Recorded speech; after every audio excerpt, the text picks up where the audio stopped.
mga ma'am, muna ni ang farto sa atong fruit salad or buko salad. O, diba? A lot of buko mga ma'am. Fresh buko niya. Cheese niya. Kanang fruit cocktail dayon niya. Kanang gibutan nito raisins. O, diba mga ma'am?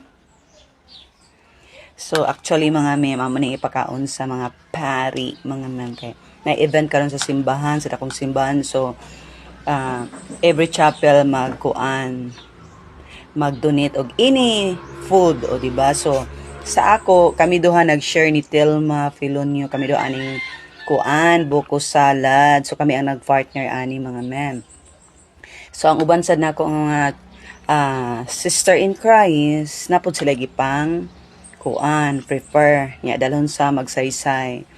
Kay didto man ang event. So, muni ang among kuan karon. So, ako na ning ibutang sa salad cup mga ma'am kay para ato nang i-ref na to 1 hour sa freezer para bugnog ikayo. Di ba mga ma'am?